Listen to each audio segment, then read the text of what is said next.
Chimera Greek mythology की कहानियों में सबसे भयानक जीव माना जाता है। काइमेरा एक ऐसा दानव था जिसे देखकर अच्छों के पसीने छूट जाते थे। काइमेरा 3 जानवरों के मिश्रण से बनी थी। फीमेल मॉन्स्टर होते हुए भी इसका शरीर और आगे का मुंह एक शेर का था। इसकी पीठ पर एक बकरी का सिर था और पूंछ एक विशाल सांप की तरह थी जिसका मुंह एक ड्रैगन का था। ऐसा कहा जाता है कि 3 मुंह वाले दानव के शरीर पर पंख भी मौजूद थे और वो उड़ भी सकती थी। काइमेरा की पूंछ एक ड्रैगन जैसी थी जिसकी वजह से ये दानव अपने मुंह से आग भी छोड़ सकती थी। काइमेरा को ऐसा शरीर अपने माता पिता की वजह से मिला था। काइमेरा के पिता टाइफॉन, जो कि ग्रीक मैथोलॉजी के मुताबिक टाइफॉन एक ऐसा विशाल दानव था जिसे सबसे खतरनाक माना जाता था और टाइफॉन के पास 100 ड्रैगन हेड थे जो उसके शरीर में लगे हुए थे। ऐसा माना जाता है कि टाइफॉन ने एकिडना नाम की मॉन्स्टर से शादी की थी जिसका आधा शरीर एक औरत का था और आधा एक सांप का। इन दोनों ने ऐसे दानव को जन्म दिया जिनकी ग्रीक मैथोलॉजी में खतरनाक दानवों में गिनती होती है। इन्हीं बच्चों में से एक थी काइमेरा, जो कि एक फीमेल मॉन्स्टर थी। साइंस के मुताबिक इसे हम हाइब्रिड या क्रॉस ब्रीडिंग कह सकते हैं, जिसके मुताबिक दो अलग अलग डीएनए को जब हम एक साथ मेट करते हैं तो काइमेरा जैसे जीव पैदा होते हैं जिनका शरीर 2 अलग अलग लोगों के डीएनए से मिलकर बनता है।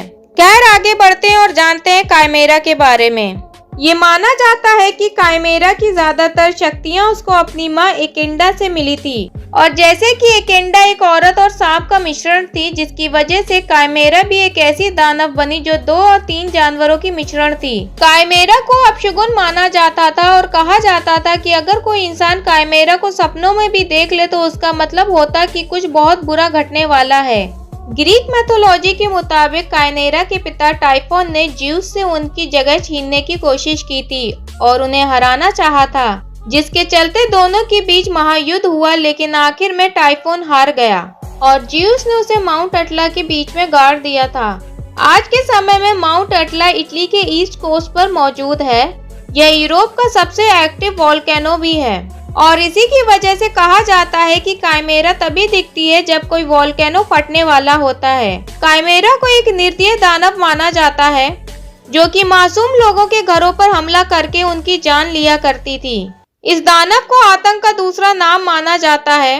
काइमेरा जहां से भी निकलती थी अपने पीछे सिर्फ तबाही छोड़ा करती थी। काइमेरा को अमर माना जाता था क्योंकि इसको हराना बिल्कुल नामुमकिन सा था, क्योंकि काइमेरा बहुत ज्यादा एक्टिव और विशाल थी जिसकी रफ्तार तूफान से भी ज्यादा थी।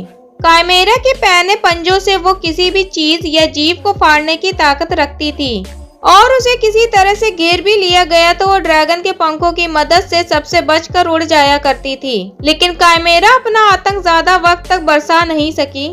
कहते हैं कि ग्रीक माइथोलॉजी के हीरो बेलेरोफोन काइमेरा को मारने में सफल हो गए थे और आखिर में दुनिया को काइमेरा के आतंक से छुटकारा मिल गया। आप लोगों को लग रहा होगा कि मैं किसी किताब की स्टोरी सुना रही हूँ आप लोगों को, लेकिन ऐसा नहीं है। काइमेरा सच में हुआ करती थी जिसका अस्तित्व साइंटिस्ट भी मानते हैं और काइमेरा किंगडम ऑफ लिडिया में रहा करती थी जो आज के वक्त में टर्की है। तो आज की इस वीडियो में इतना ही। उम्मीद है आप लोग को ये इन्फॉर्मेशन अच्छी लगी होगी। लाइक और शेयर करना ना भूलें और कमेंट्स करके बताएं कि अगर आज के वक्त में काइमेरा जिंदा होती तो उस पर लोगों का क्या असर होता। और आप मेरे चैनल पर नए हैं तो सब्सक्राइब कर लें बेल आइकन को दबा के, ताकि आप लोगों को मेरी नई वीडियोस का अपडेट मिलता रहे। और आप मुझे फॉलो कर सकते हैं मेरी इंस्टाग्राम आईडी पर भी। तो मिलते हैं नेक्स्ट वीडियो में। Love you everyone, take care and stay tuned. Bye bye.